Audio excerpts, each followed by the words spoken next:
Right. మనము అపొస్తలుల కార్యములు 5వ అధ్యాయము మొదటి 11 వచనాలు ధ్యానించి అననీయ సప్ఫీరాలు అనే భార్యాభర్తల గురించి కొన్ని అంశాల లేదా పార్ట్గా మనం ధ్యానిస్తూ వచ్చాం. దానికి రిలేటివ్గా అంటే చెడ్డ భార్యాభర్తలు ఉన్నారు, మంచి భార్యాభర్తలు ఉన్నారు సంఘంలో. పరిశుద్ధ గ్రంథములు కూడా వారిని గురించి మనం చదువుతున్నాం. వారిలో మరి అవ్వ ఆదాము గురించి నేర్చుకున్నాం. లోతు భార్య గురించి కూడా నేర్చుకున్నాం.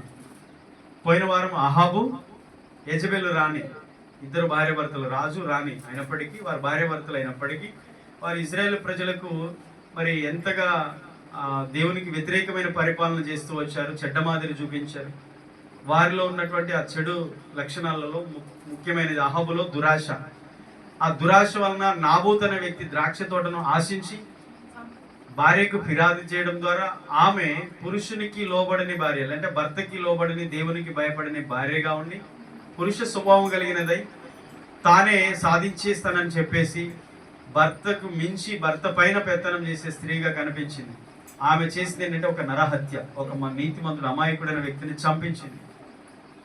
అలా చంపించి ఆ తోటను తన భర్తకు అప్పగించింది. తర్వాత దేవునికి కోపం తెప్పించిన కార్యం ఇది. భార్యాభర్తలు ఇద్దరు కూడా దేవునికి కోపాన్ని తెప్పించారు. తద్వారా ఆ అహాబు కానీ యెజబెలు కానీ నాబోతుని ఎలా చంపించారో, ఎలాగ నాబోతు మరణం జరిగిందో సేమ్ అదే విధానంలో వారికి జరిగేటట్టు దేవుడు చేశాడు. తర్వాత అదే 21వ అధ్యాయము మొదటి రాజుల గ్రంథము మనం చదివినప్పుడు 17-18 వచనాల నుంచి మరి 30 వచనం వరకు మనం చదువుకున్నాం. ఆ తర్వాత జరిగిన విషయాలు ఏంటంటే సేమ్ నాబోతు ఎలాగ చంపబడ్డాడో అహాబు కూడా అలాగే చంపబడ్డాడు. అలాగే యెజబెలు రాణి కూడా అలాగే చంపబడ్డది అనమాట. చదవద్దు, అయిపోయింది కదా, మీరేం చదవద్దు. నేను చదవని చెప్పలేదు కాబట్టి మీరేం చదవకండి, దయచేసి వినండి, ఎందుకంటే అయిపోయింది ఆల్రెడీ. ఒక రిఫరెన్స్ కావాలంటే మీరు రాసుకోండి, ఓకేనా. ఆ అహాబు ఎలాగ చంపబడ్డాడు, నాబోతు ఎలాగ చంపబడ్డాడో 21వ అధ్యాయంలో ఉంది.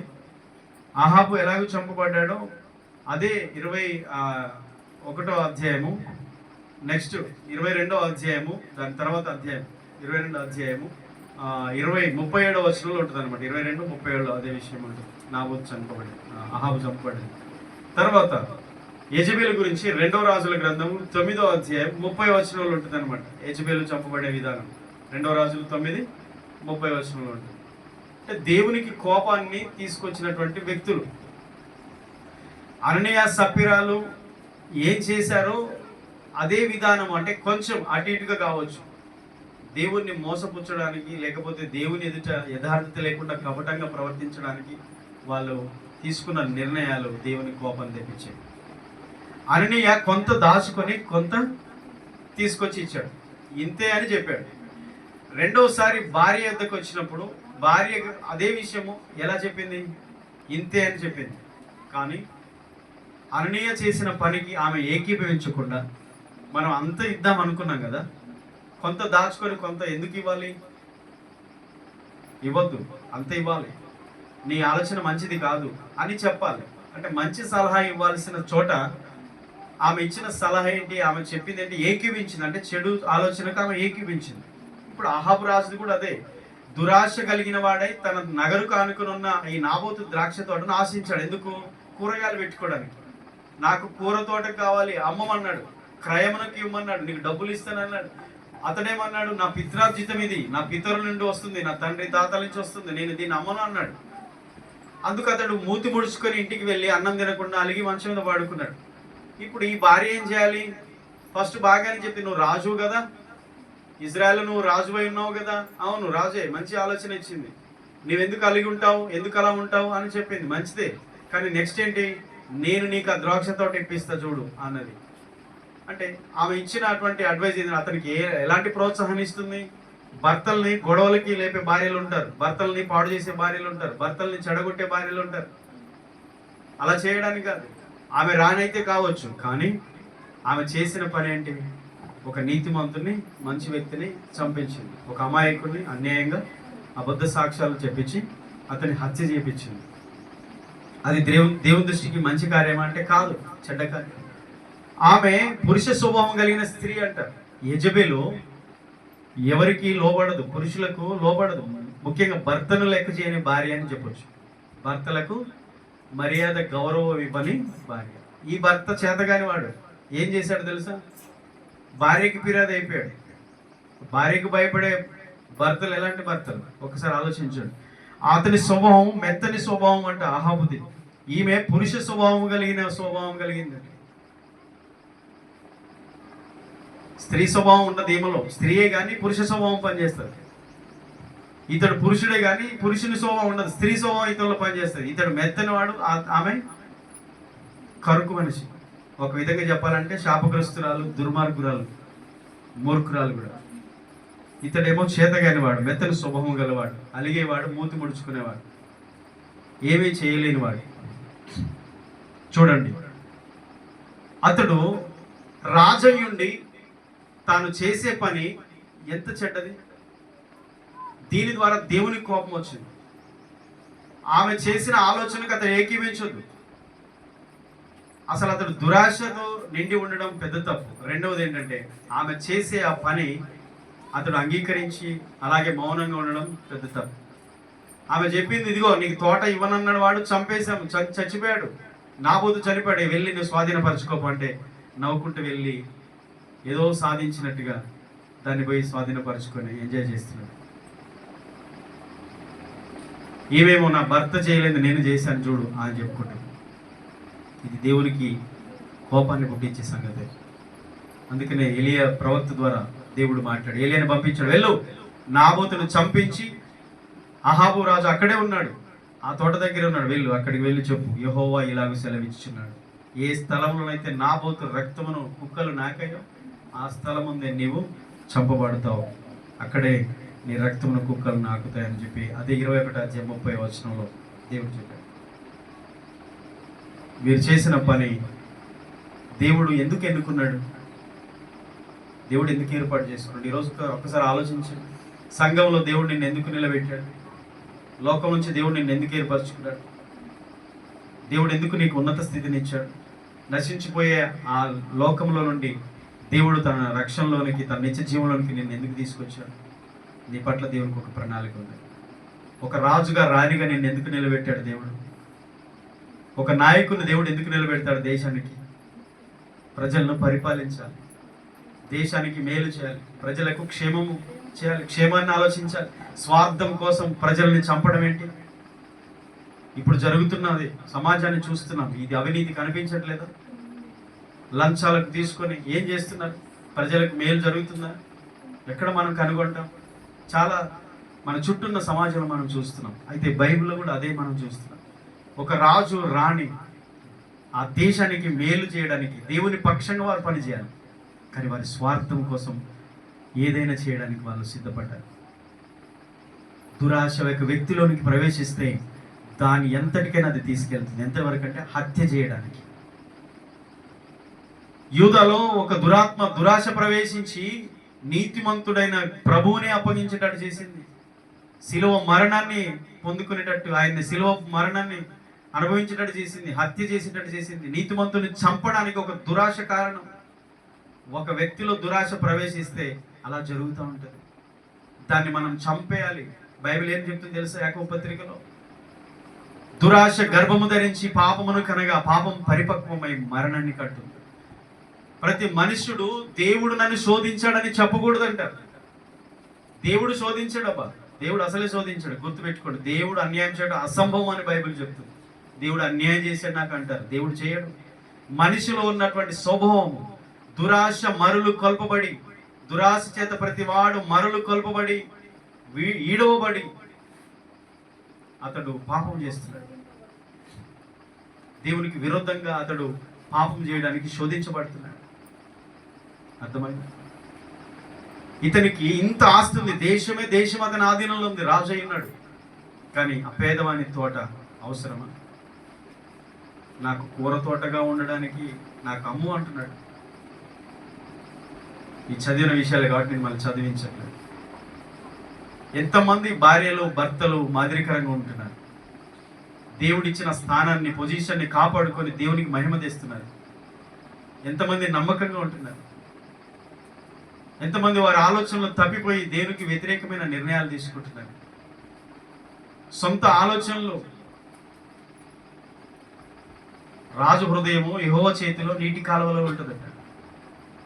నిజంగా దేవుని ఆలోచన ప్రకారం అతను రాజ్యాన్ని పరిపాలన చేయాలి. కానీ ఎవరి ఆలోచన ప్రకారం చేస్తున్నారు? ఈరోజు నీ కుటుంబానికి నువ్వు ఒక లీడర్గా, ఒక యజమానిగా, కుటుంబంలో ఒక స్త్రీగా బాధ్యతను దేవుడు నీకు ఇచ్చాడు. ఒక పురుషునిగా నీకు బాధ్యతలు ఇచ్చాడు. ఏ నిర్ణయాలు, ఏ ఆలోచనలతో చేస్తున్నారు? తీసుకునే నిర్ణయాల ద్వారా ఇతర వ్యక్తులు కూడా బాధపడే పరిస్థితి ఉంది. యెజబెలు తీసుకున్న నిర్ణయం అవతల వ్యక్తి చంపబడుతున్నాడు. అవతల వ్యక్తి చంపబడడానికి కారణం యెజబెలే కాదు, దానికి ముందు రాజు దురాశ. అక్కడ స్టార్ట్ అయింది, ఇక్కడికి వచ్చింది, ఇక్కడ నుండి అక్కడికి వెళ్ళింది. ప్రతిది కూడా అంతే. ఆ లోతు గురించి ధ్యానించాం. లోతు తీసుకున్న నిర్ణయం, సొదొమ బాగుంది, పచ్చగా ఉంది, ఏదైనా తోట వలె, ఐగుప్తు దేశం వలె, ఆహా బాగానే ఉంటుంది. దేవుని విడిచి, గుడారం విడిచి, సహవాసం విడిచి వెళ్ళిపోతున్నప్పుడు అది బాగానే ఉంటుంది. కానీ అక్కడ నాశనం ఉంది, ఉగ్రత ఉంది, సొదొమపై దేవుని కోపం ఉంది. ఆ విషయం తెలుసా? అక్కడికి వెళ్ళిన తర్వాత లోతు భార్య ఆత్మీయంగా ఎదిగిందా? పిల్లలు ఎదిగారా? లోక స్నేహం, సొదొమ మనుషులతో స్నేహం ఏర్పడి, లవ్ ఏర్పడింది, ప్రేమ. ఇద్దరు అల్లుళ్ళు కూడా తయారయ్యారు సొదొమలో. లోతుకి దిగజారిపోయిన జీవితం, తీసుకునే నిర్ణయాలు అలా వెళ్ళిపోతాయి. సంఘాన్ని విడిచిపో, సహవాసం విడిచిపో, సేవకులకు దూరంగా ఉండడు, చర్చి మానే, ప్రార్థన మానే, దేవునితో సంబంధం మానే, వాక్యం, ప్రార్థన, ఉపవాసం అన్నిటికీ దూరంగా ఉండు. జీవితం ఎలా ఉంటుందో చూడు. లోకానుసారంగా బాగుంటుందేమో, కానీ దాని ముగింపు తీవ్రమైన విషాదాన్ని మిగులుస్తుంది. మంచి భార్య భర్తల గురించి మనం ఆలోచిద్దాం. అబ్రహాము, శారా, ఎన్నో విషయాలు అబ్రహాం గురించి, శారా గురించి వింటున్నారుగా స్త్రీల కూడికలు. అప్పుడప్పుడు శారా గురించి ఒక 3 విషయాలు విన్నారు ఈ మధ్యలో. అబ్రహాం గురించి విన్నారా? అబ్రహాము 12వ అధ్యాయం, ఆదికాండం 12వ అధ్యాయం 1వ వచనం నుండి, అబ్రహామును దేవుడు పిలిచిన నాటి నుండి అబ్రహాము విశ్వాసం కానీ, అబ్రహాము నిరీక్షణ కానీ, అబ్రహాము విధేయత కానీ, అబ్రహాం యొక్క సమర్పణ కానీ అది చాలా అమోఘం. క్రియలు లేకుండానే అబ్రహాము దేవుని దృష్టికి నీతిమంతుడయ్యాడు. ఎప్పుడు నీతిమంతుడయ్యాడు? క్రియలు లేనప్పుడే. ఆదికాండం 12వ అధ్యాయంలో 13వ అధ్యాయం 14, 15, 22 అధ్యాయం వరకు అబ్రహాము, శారాల జీవితం, వారి పరిచర్యలు, ఇస్సాకును బలర్పించే సమయంలో కూడా అబ్రహాము విశ్వాసం. దేవుడు పిలిచినప్పుడు ఆ పిలుపుకు లోబడ్డాడు. దేవుడు ఏది చెప్పాడో అది నమ్మాడు. దేవుడు ఏమి ఇస్తానన్నాడో ముందు చూపించలేదు, అబ్రహాం కళ్ళకి చూపించలేదు. కానీ నేను చూపించే దేశానికి వెళ్ళమన్నాడు, వెళ్ళిపోయాడు, విశ్వాసంతో వెళ్ళాడు. ఈరోజు మనకు మాదిరి కదా. మనము దేవుడు మనకు ఏం చేయకపోయినా, దేవుడు మన ముందు ఏం ఉంచకపోయినా, మనం దేవుణ్ణి వెంబడిస్తున్నామంటే ఆల్రెడీ అబ్రహాం అనే ఒక గొప్ప భక్తుడు అలాగే చేశాడు. మాదిరి కదా, మంచి మాదిరి కదా అబ్రహాము. విశ్వాసాలకు తండ్రి ఎలా అయ్యాడు? మాదిరి లేకుండానే అయ్యాడా? ఒక విశ్వాసి ఇంకొక విశ్వాసికి మాదిరి లేకుండానే ఆ విశ్వాసి మాదిరి కలిగిన విశ్వాసి అవుతాడా? ఒక సేవకుడు ఇంకొక సేవకునికి మాదిరిగా లేకుండానే మాదిరి కలిగిన మంచి సేవకుడు అని అవుతాడా? ఒక మంచి కుటుంబం, క్రైస్తవ కుటుంబము మాదిరి లేకుండానే ఇతరులకు మాదిరికరమైన కుటుంబం అని పిలువబడతారా? ప్రేమించుటలో, పరిచర్య చేయటంలో, ఆతిథ్యం ఇచ్చుటలో, దేవుని సేవించుటలో, తగ్గింపు, విధేయతలో, అన్ని విషయాల్లో మాదిరి ఒక వ్యక్తి మాదిరిగా లేకుండా ఇంకొకరికి ఆశీర్వాదకరంగా ఉండలేడు. గుర్తుపెట్టుకోండి. మనం ఇతరులకు మాదిరికరంగా ఉండకుండా ఇతరులకు ఆశీర్వాదకరంగా ఉండలేం. ఒకవేళ ఉన్నా అది నిజమైన ఆశీర్వాదం కాదు. అది ఏదో ఒకటి చూపించి వాళ్ళని మనం డామినేట్ చేయటం అవుతుంది. నిజమైన మాదిరి కాదు అది. నిజమైన మాదిరి జీవితము ఇతరులకు మార్గదర్శకంగా, ఆదర్శంగా ఉండే జీవితం ఎలా ఉంటుందంటే, ఒక అబ్రహామును చూసి మనం నేర్చుకోవచ్చు. అన్ని జనం నుంచి వచ్చాడు, విగ్రహారాధన నుంచి వచ్చాడు, ఏమి తెలియదు. అతడు యూదుడుగా, అంతకుముందు అసలు దేవుడు అంటే తెలియని వ్యక్తి, స్వరం, దేవుని మాట విని వెంటనే లోబడిపోయి సమర్పణతో వెళ్తున్నాడు. అబ్రహాంతో అన్నాడు, ఇదిగో నీ సంతాన ఇస్కరేణుల ఆకాశ నక్షత్రం వల్ల సముద్ర ఇస్కరేణులు చేస్తాను. నమ్మాడు. 75 సంవత్సరాల వయసు వరకు ఇంకా అప్పటికి పిల్లలు లేరు, కానీ దేవుడు చెప్పినప్పుడు అబ్రహాము నమ్మాడు. అబ్రహాము దేవుని నమ్మాను, అది అతనికి నీతిగా, విశ్వాసం వలనే నీతిమంతుడైపోయాడు. ఆయన ఇంకా క్రియలు కూడా రాలేదు. అబ్రహాము మాదిరికర జీవితం. మూడవది, ఇస్సాకును బలిగా అర్పించమన్నప్పుడు ఎందుకు ఇచ్చావు, ఎందుకు బలి ఇవ్వమంటున్నావు అనే ప్రశ్న లేదు. సాక్రిఫైస్ చేసుకోవడంలో, తను తాను అర్పించుకోవడంలో, తనను తాను దేవునికి బలిగా అర్పణగా చేసుకోవడంలో, దేవుని మాటకు కట్టుబడి ఉండడంలో అబ్రహాము ఒక గొప్ప మాదిరిగా ఉన్నాడు. ఏం నేర్పుతున్నాయి ఇవన్నీ అంటే, అబ్రహాము ఇస్సాకును బలిగా ఇవ్వడానికి వెనకాడలేదంటే దేవునికి ఇచ్చే విషయంలో అబ్రహాము మాదిరిగా ఉన్నాడు. మాదిరి, విశ్వాసంలో మాదిరి, బలిపీఠములు కట్టేవాడు అబ్రహాం, ప్రార్థన చేయడంలో మాదిరి,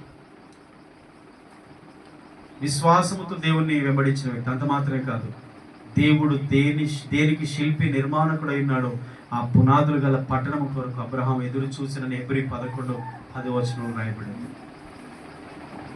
హెబ్రీ పత్రిక 11:10 మీరు ఒకసారి ఆ మాట చదవండి.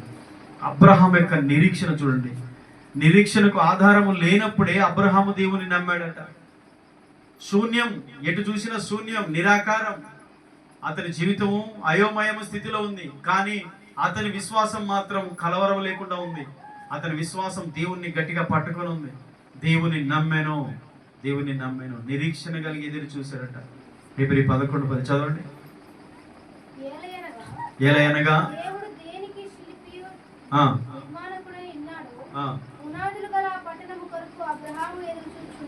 ఆమేన్. చాలు. అబ్రహాము దేనికి ఎదురు చూస్తున్నాడట? దేన్ని బట్టి? విశ్వాసమును బట్టి. దేని కొరకు ఎదురు చూస్తున్నాడు? పునాదులు గల పట్టణము కొరకు. అయితే ఆ పునాదులు గల పట్టణము ఎవరు కడుతున్నారు? దేవుడు శిల్పకారుడై ఉండి తన స్వహస్తాలతో నిర్మిస్తున్నాడు పరలోక పట్టణాన్ని. ఆ పట్టణం మీద ఈయన దృష్టి ఉంది. దేశమంతా దేవుడు అబ్రహాంకి స్వాస్థ్యంగా ఇచ్చాడు. ఇదిగో నువ్వు ఎంత దూరం నడుస్తావో, నువ్వు నడుచు దేశమంతా నీ సంతానానికి ఇస్తానన్నాడు. ఇంకేం వాగ్దానం ఇచ్చాడు? నీ సంతానం వలన ఈ భూలోకంలోని వంశములన్నీ కూడా ఆశీర్వదించబడతాయని వాగ్దానం చేశాడు. అబ్రహాముకు వాగ్దానాలు ఉన్నా, అంత భూమి ఉన్నా, అంత దేశమే, 100 ఎకరాలు 1000 ఎకరాలు కాదండి అబ్రహాం ఆస్తి. ఎంత అనుకుంటున్నారు? ఒక దేశమే. ఇంకా ఆయన చేతనైతే ఎంత దూరం నడిస్తే అంత దూరం తన సంతానానికి ఇస్తానన్నాడు. అంత భూమి గలవాడు. కానీ ఎక్కడ ఉన్నదట ఆయన మనసు? పరలోకంలో దేవుడు కట్టే ఇంటి మీద ఉంది. ఇంత ఉన్నా కానీ ఇక్కడ లేదు ఆయనకు, దాని మీద ఉంది. దాని కొరకు ఎదురు చూస్తున్నాడు, దాని కొరకు నిరీక్షణ కలిగి ఉన్నాడు. దేవుడు స్వహస్తాలతో కడుతున్న ఆ పునాదులు గల పట్టణము కొరకు అబ్రహాము ఎదురు చూస్తున్నాడు. నిరీక్షణకు మాదిరి. నిరీక్షణలో అబ్రహాం మనకు మాదిరి, విశ్వాసంలో మనకు మాదిరి, ప్రార్థనలో మాదిరి, ఇచ్చుటలో మాదిరి కలిగిన కుటుంబం. ఇంకొక విషయం చెప్తాను. పరిచర్యలో, ఆతిథ్యం ఇవ్వడంలో, ఆదికాండం 18 చదివారు కదా. ఇంత ఎవరో తెలియదు, 3 మనుషులు ఎండవేళ్ళు వస్తున్నారు. ఈయనేమో గుడారం గవిని దగ్గర కూర్చున్నారు, ద్వారం దగ్గర. అలా చూస్తే ఎండలో వస్తున్నారు నడుచుకుంటూ. వాళ్ళని ఆహ్వానించి నీళ్ళు ఇచ్చి కాలు కడుక్కోమని మీకు భోజనం సిద్ధపరుస్తా, భోజనం చేయండి, అలసట తీర్చుకోండి. ఇందు నిమిత్తమే కదా మీ దాసుని దగ్గరికి ఇందుని భోజనం చేయడానికి వచ్చారా వాళ్ళు? కాదు. కానీ ఈయన మనసు అది ఆతిథ్యం ఇచ్చే మనసు, పరిచయం చేసే మనసు. అబ్రహాం మాదిరి, మంచి మాదిరి కలిగిన భక్తుల జీవితాలు మనం చూడాలి. ఈరోజు దేవుడు దేన్ని ఇష్టపడతాడు, దేన్ని ద్వేషిస్తాడు, దేన్ని దేవుడు ప్రేమిస్తున్నాడు, దేనిని అసహించుకుంటున్నాడు ఆలోచించారా? మన ముందు ఎంతోమంది ఫ్యామిలీలు మనం చూసాం. లోతు కూడా పిలిచాడు. లోతు కూడా అయ్యలారా రండి రాత్రి మా ఇంటికి అన్నాడు. చపాతీలు చేసి పెట్టాడు. అబ్రహాం మా ఇంటికి అన్నాడు. ఏం చేసి పెట్టాడు? కొవ్విన దూడను వాదించి శారమ్మకు మెత్తటి పిండి 6 మానికలు 3 మానికల పిండి తీసుకుని రొట్టెలు చేయని చెప్పి, అబ్బా, ఆతిథ్యం ఇవ్వడంలో అదే రాజరికం. ఆతిథ్యం ఇవ్వడంలో అతనికి ఉన్న గొప్ప మనస్సు, కాళ్ళకు నీళ్ళు ఇవ్వడం, పరిచర్య చేయడం. అబ్రహాము షాలేము రాజును, సర్వోన్నతుడైన దేవుని యాజకుని, ఆదికాండం 14:18 సర్వోన్నతుడైన దేవుని యాజకుడైన షాలేము రాజు అనగా మెల్కిసెదెకును కలుసుకొని 10వ వంతు ఇచ్చినవాడు. బైబిల్లో మొట్టమొదటి దశమ భాగం ఆరంభమైంది అక్కడే. ధర్మశాస్త్రం లేనప్పుడే దశమ భాగం ఇచ్చిన వ్యక్తి అబ్రహాము. మాదిరి. చెప్పండి, ఎన్నిట్లో మాదిరి ఉన్నాడు? ఇప్పుడు ఎన్ని నేర్చుకున్నాం? దశమ భాగం ఇవ్వడంలో మాదిరి, అర్పించడంలో మాదిరి. ఇసాకును కొడుకును బలిగా అర్పించడం అంత ఈజీనా? పరిచయం చేయడంలో మాదిరి, బలిపీఠంలో గట్ట అంటే ప్రార్థన చేయడంలో మాదిరి, విశ్వాసంలో మాదిరి, తగ్గింపు విధేయత చూపడంలో మాదిరి, నిరీక్షణ కలిగి పరలోకం కొరకు ఎదురు చూడడంలో మాదిరి. సేమ్ శారా జీవితంలో కూడా ఏమన్నా నేర్చుకోవచ్చు. శారా జీవితంలో నేర్చుకోవచ్చు. అబ్రహాము వెళ్తున్నప్పుడు ఎక్కడికి వెళ్ళేది? దేవుడు నిన్ను సేవకు పిలిచాడా? దేవుడు నిన్ను అక్కడికి వెళ్ళమన్నాడా? వెళ్తే నువ్వు వెళ్ళు, దేవుడు నీకు చెప్పాడు. నాకు చెప్పలే. భర్తలు విడిచిపెట్టిన అమ్మగారు చాలా మంది ఉన్నారు, అయ్యగారిని వదిలిపెట్టి. దేవుడు నువ్వు చెప్తే పోయి చేసుకో సేవ. చర్చికి పోతావా? నువ్వు పోతే పో, నేను రాను, నాకు ఇష్టం లేదు చర్చికి రావడం. భర్త ప్రార్థన పోదంటే భార్య నువ్వు పోతే పో, నాకు ఇష్టం ఉండదు చర్చికి రావడం. ఇట్లాంటి అమ్మలు ఎంతమంది లేరు, అయ్యలు కూడా ఉన్నారు, అట్లాంటి తల్లులు తండ్రులు కూడా ఉన్నారు. దయచేసి వినండి. అబ్రహాముకు దేవుడు చెప్తే శారాకు చెప్పిండా? శారాను పిలిచాడా దేవుడు? చూపించు దేశానికి వెళ్ళమ్మా శారా అమ్మ అని చెప్పాడా? చెప్పలేదు. భర్తకి దేవుడు ఏది చెప్పాడో నాకు చెప్పినట్టే. ఆమె అక్కడ అవ్వ అట్ట అనుకోలే, ఇది రివర్స్. ఇక్కడంతా రివర్స్ అయింది. ఏమైంది తెలుసా? నీకు చెప్పిందే చెప్పాడు కానీ నీకు నాకు చెప్పిండు చూడు. ఇప్పుడు వచ్చి మన కొత్త ఫ్రెండ్ అపరిచితుడు సర్పం. మీరు దేవుడు చెప్పాడు మీకు అంత అబద్ధం, నిజం చెప్పలే, మీకు అంత దాచాడు ఆయన, మీరు గొప్పోళ్ళు అవుతారని. ఆయనకి ఇష్టం లేదు మీరు గొప్పలు కావడం. మీరు తింటే మీరు గొప్పలు అయిపోతారని చెప్తే వెంటనే అదే మ్యాటర్ తీసుకొచ్చి ఆదాము చెప్పి రివర్స్. సర్పం చెప్పింది అవ్వయిని, ఆదాముకి చెప్పింది, ఆమె తిని ఆదాముకి ఇచ్చింది, ఆయన తిన్నాడు. కానీ ఇక్కడ అబ్రహాము అది కాదు. అబ్రహాముకు దేవుడు ఏది చెప్పాడో శారాది చేస్తాడు. అక్కడ అవ్వకి సాతాను ఏం చెప్పిందో ఆదాము అది చేశాడు. ఇది రివర్స్ నడుస్తుంది. ఇట్ట నడిచే కుటుంబాలను నాశనం అయితే. మళ్ళీ చెప్తున్నాను, పెత్తనం స్త్రీ చేయకూడదు. దయచేసి సలహాలు మాత్రం ఇవ్వాలి. మళ్ళీ చెప్తున్నాను, దేవుడు సాటి అయిన సహాయముగా ఉండడానికే స్త్రీని ఇచ్చాడు. అంతేనా? ఇంకేమైనా ఇచ్చాడా చెప్పండి? దేవుడు ఆదాముకు గాఢ నిద్ర కలగజేసి అతని పక్కనుండి ఎముకను తీసి స్త్రీనిగా చేసి ఆదాముకి సాటి సహాయం ఇచ్చాడు. నరుడు ఒంటరిగా ఉండటం మంచిది కాదు, వారికి సాటి అయిన సహాయము చేయుదుననుకొని. సాటి అయిన సహాయమే కానీ పురుషునికి శిరస్సు కాదు, స్త్రీకి శిరసే పురుషుడు. పురుషుడికి శిరస్సు స్త్రీగా ఉండకూడదు, స్త్రీ ఉండకూడదు. వింటున్నారా? రివర్స్ జరిగిన కుటుంబాలు బైబిల్లో తలకిందులైపోయాయి. కానీ క్రమంలో ఉన్న కుటుంబాలు క్రమంలో ఉన్నాయి. దేవుని మహిమపరిచిన భార్యాభర్తలు అన్నారు. శారా గురించి సేమ్. మొదటి పేతురు పత్రిక 3వ అధ్యాయం 6వ వచనంలో ఒకసారి మీరు ఇప్పుడు చదవాలి. పేతురు మొదటి పత్రిక 3:6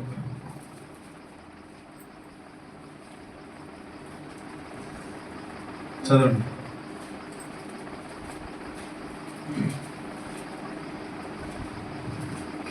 ఆ ప్రకారము మొదటి పేతురు 3:6 ఆ ప్రకారము శారా అబ్రహామును యజమానుడని పిలుచుచు అతనికి లోబడి ఉండెను.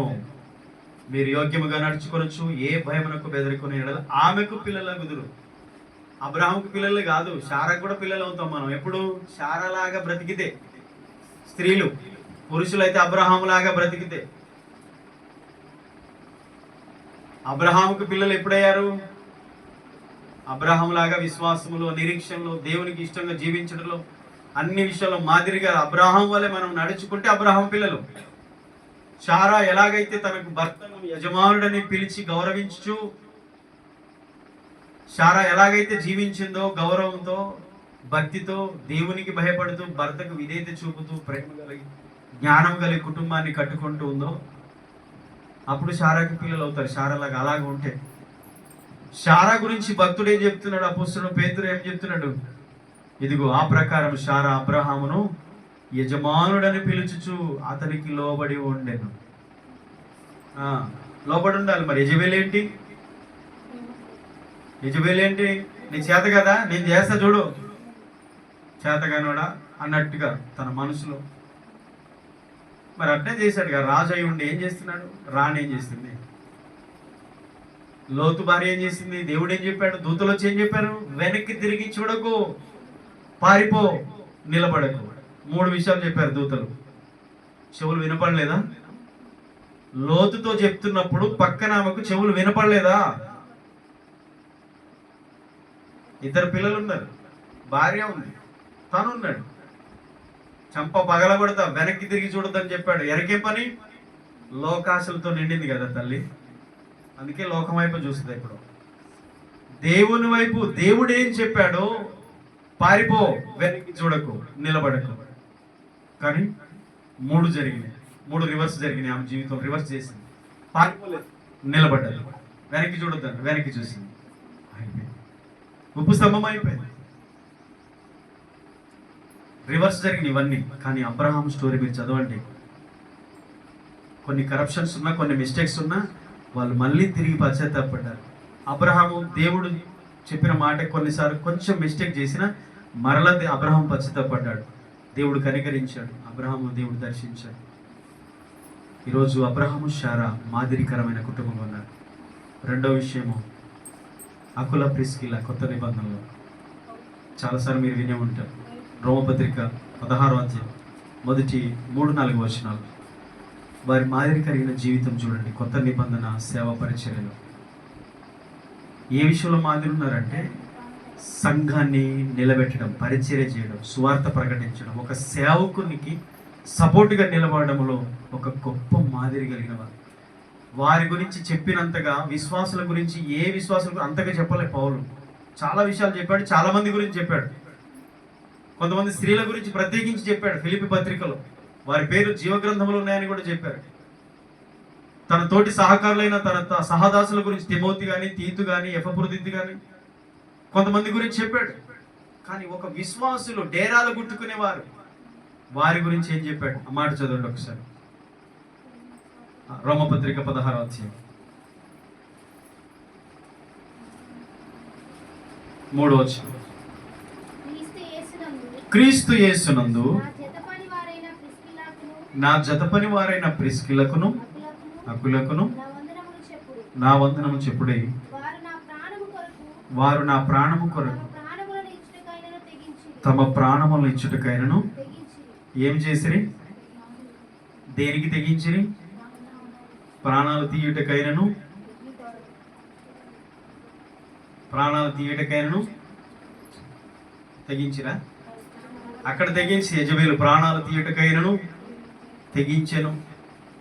కానీ ఇక్కడ ఈ స్త్రీ, భర్త, ఈ భార్య ప్రాణాలు తీయుటకు కాదు, ప్రాణాలు అర్పించుటకు తెగించిర్రి. హల్లెలూయా. 2 చేతులు చెప్దాం.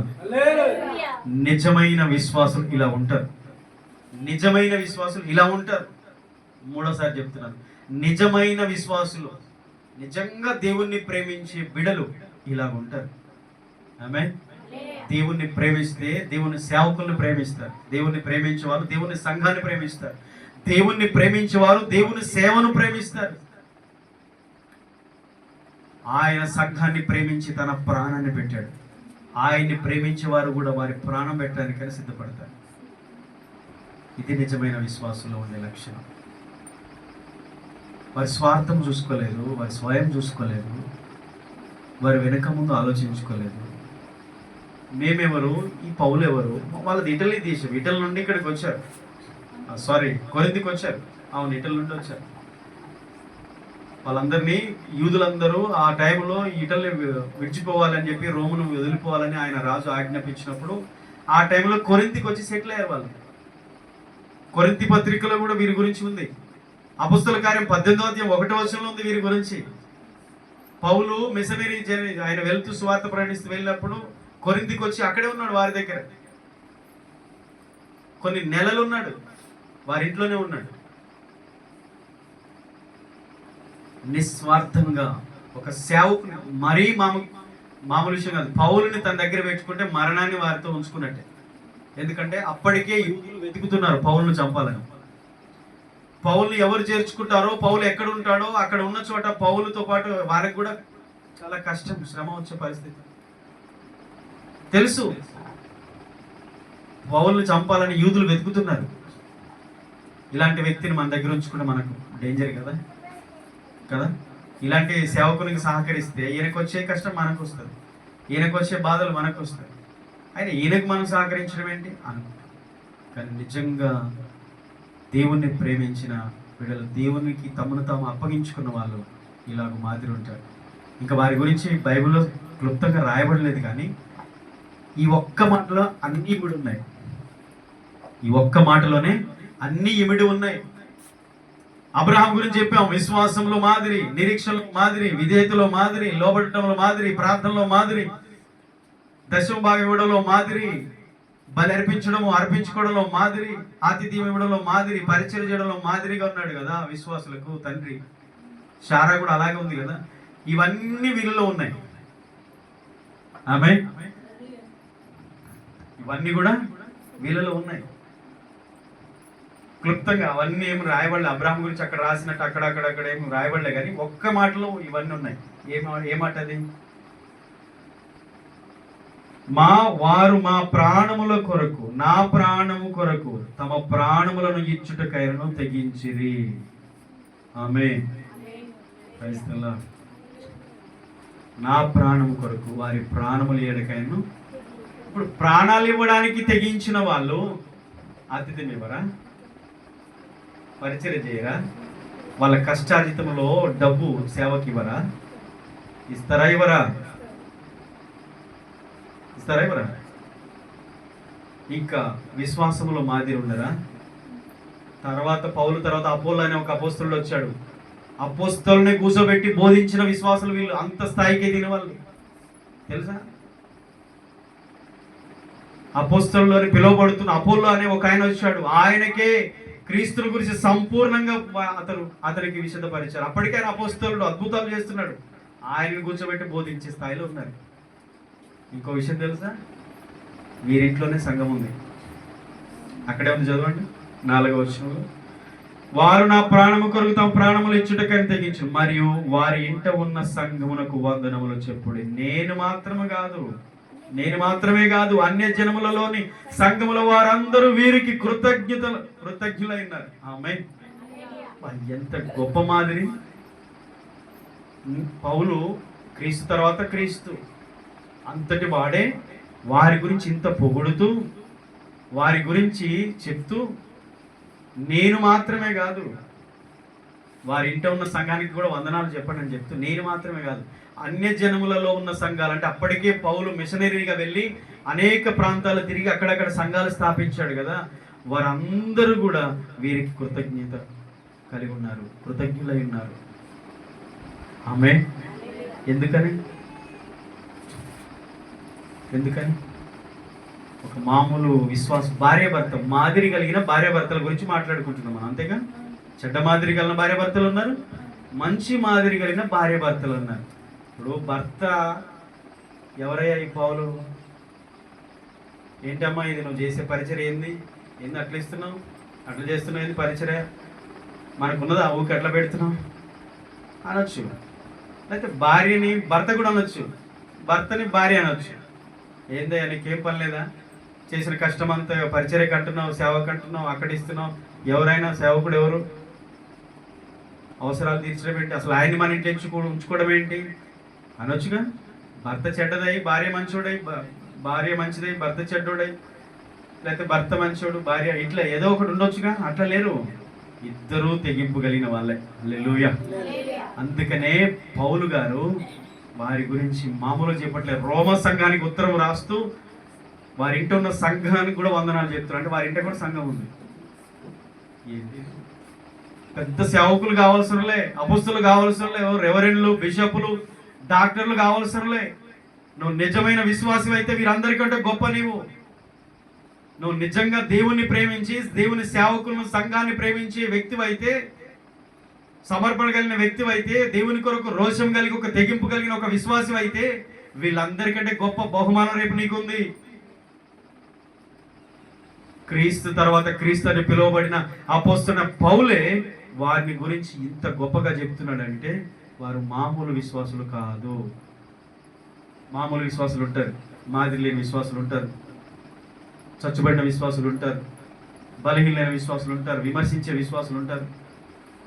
దేనికి పట్టించుకోకుండా, దేనికి స్పందించకుండా చలనం లేని విశ్వాసులు కూడా ఉంటారు. ఎన్నైనా చెప్పుకో, ఎన్ని ప్రసంగాలు చెప్పి ఎంతమంది గురించైనా చెప్పు, మేము ఇంతే, మేము మారం మేము ఇంతే అనే విశ్వాసులు కూడా ఉంటారు. కానీ తెగింపు కలిగిన విశ్వాసులు కూడా ఉంటారు. ఆ కేటగిరీకి రావాలి. నీ సమర్పణ, నీ త్యాగం, నీ భక్తి, నీ క్రియలు, నీ విశ్వాసం, నీ ప్రార్థన, నీ జీవితం, నీ లోపల కొంచెం కింద మంచం కింద పెట్టరు. దీపం వెలిగించి ఎక్కడ పెడతారు? చీకట్లో కరెంటు పోయినప్పుడు లైట్ క్యాండిల్ వెలిగించి ఎక్కడ పెడతారు? అందరికీ వెలిగించేటట్టు పెడతారు. నేను క్యాండిల్ అని చెప్పుకోవడం కాదు, వెలిగి వాళ్ళు ఇతరులకు మాదిరి కలిగిన విశ్వాసులుగా ఉండాలి. మాదిరి కలిగిన భార్యలుగా, భర్తలుగా ఉండాలి. అకుల ప్రిస్కులలో ఎవరు? ఒక దేశం విడిచి రాజు పొమ్మన్నప్పుడు, అక్కడ చక్రవర్తి యూదులందరినీ బహిష్కరించినప్పుడు కొరింథీయులకు వచ్చి ఉన్నారు. వాళ్ళు వృత్తి నిమిత్తం డేరాలు గుట్టుకునేవారు. ఒక దేశాన్ని విడిచి ఒక దేశానికి వచ్చారు. ఒక ఊరు నుంచి ఒక ఊరు కాదు, రోము నుంచి ఇక్కడికి వచ్చారు కొరింథీకి. ఇక్కడ సేవ చేస్తున్న సేవకులతో వారికి దేవుని పట్ల ఉన్న విశ్వాసం, భక్తి, ఆ ప్రేమ ఎలా చూపిస్తున్నారు? ప్రాణాలు, నా ప్రాణం కొరకు వారి ప్రాణం ఇచ్చటికైనా తెగించే ఈ మాట చాలు. తెగింపు అనేది నీ జీవితంలో ఉంటే పరలోకంలో నువ్వే ఒక గొప్ప విశ్వాసమే. నిన్ను బట్టి లింగంపల్లిలో, ఈ గ్రామంలో నిన్ను చూసి నీవు ఆరాధించిన నీ దేవుడు ఆనందించాలి, సంతోషించాలి. చూసావా నా బిడ్డ, నా కుమారుడు చూసావా? యోబుని గురించి చెప్తాడుగా, నా సేవకుడైన యోబు గురించి తెలుసా సాతానా? ఓ ఎందుకు తెలియదు? ఆయన బాగా భక్తి చేశాడు, ఆయన చుట్టూ కంచె వేసావుగా. దేవుడు మాట్లాడతాడు తెలుసా మన గురించి, గర్వంగా మాట్లాడతాడు, లేదంటే సిగ్గుపడుతూ కూడా మాట్లాడతాడు. వేస్ట్ వల్ల అని అంటాడు. చూడండి, అబ్రహాము శారా మాదిరి చూడండి, అకుల ప్రిస్కిల మాదిరి చూడండి. సమయం లేదు, ఇంకా సంసోను తల్లిదండ్రులు కూడా ఉన్నారు. మనోహ అతని భార్య. వీళ్ళైతే వచ్చేవారని చెప్తా, లేదంటే మీరు న్యాయాధిపతులు 13వ అధ్యాయంలో మీరు చదువుకోవచ్చు. న్యాయాధిపతుల గ్రంథం రాసుకోండి. 13వ అధ్యాయంలో 1 నుండి 18, 19 వచనాల వరకు వారి గురించి ఉంటుంది. మంచి భార్య భర్తలు సంసోను తల్లిదండ్రులు. మనోహ అతని భార్య. అతడు ప్రార్థించి, అతడు బలర్పించినప్పుడు వారి బలి దేవుడు అంగీకరించి అర్పణను దూత బలి దర్శిస్తాడు. నిజంగా వారు యెహోవా దూతను అక్కడ చూశారు, యేసుక్రీస్తుని చూశారు. ఆ రోజు భయపడిపోతాడు మనోహ, మనం చచ్చిపోతాం, దేవుని చూసాం, మనం బతకం. ఎందుకంటే ఏ నరుడు దేవుని చూసి బ్రతికడు. అప్పుడు ఆమంటది, మనం చచ్చిపోయే వాళ్ళమైతే, దేవుడు మనల్ని చంపేవాడైతే మన అర్పణ అంగీకరించాడు. ఆమె భర్తల్ని ప్రోత్సహించే భార్యలు, భర్తలు ఎంకరేజ్ చేసే భార్య, భర్తని దేవుళ్ళు ముందుకు నడిపించిన భార్య, మనోహ భార్య ఎంకరేజ్ చేసింది ఆమె. అసలు ఆ మాట చదివితే ఆశ్చర్యం అనిపిస్తుంది. ఇలాంటి భార్యలు ఉన్నారా? ఆమె పేరు కూడా లేదు, చూసారా? ఆమె పేరు కూడా లేదు. అలాంటి కడుపున ఇశ్రాయేలుకు న్యాయాధిపతిగా పుట్టబోయే ఒక బలాఢ్యుడైన సంసోను దేవుడు పుట్టించాడు. విశ్వాసంలో మాదిరి, భక్తిలో మాదిరి ఉండాలి. మాదిరి లేని జీవితాలు వద్దు. చర్చి మానేయండి, దేవుని విడిచిపెట్టండి, లోకంలో కలిసి పోండి. దేవుడు ఊస్తానన్నాడు, నులివెచ్చగా ఉంటే ఉమ్మేస్తానన్నాడు. వెచ్చగా లేవు, చల్లగా లేవు, పనికి రాకుండా పో, లేదా పనికి వచ్చేటట్టు ఉండవు. ఇటు అటు కాకుండా ఉండొద్దు అని దేవుడు చెప్పాడు. ప్రకటన గ్రంథం 7 సంఘాలకు ఉత్తరాలు రాస్తాం. ఎందుకు చెప్తున్నానంటే ఈరోజు మనమే లోకానికి మాదిరి. లోకం నాశనకు వెళ్తుందంటే సంఘాన్ని దేవుడు లెక్క అడుగుతాడు. ఈ గ్రామం నాశనం వైపు వెళ్తుందంటే నిన్ను దేవుడు లెక్క అడుగుతాడు. నీ ఇంటి పక్కోడు నరకానికి వెళ్తుందంటే నిన్ను దేవుడు లెక్క అడుగుతాడు. ఈ సంఘమే ఈ గ్రామం గురించి రేపు తీర్పులో లెక్క చెప్పాలి.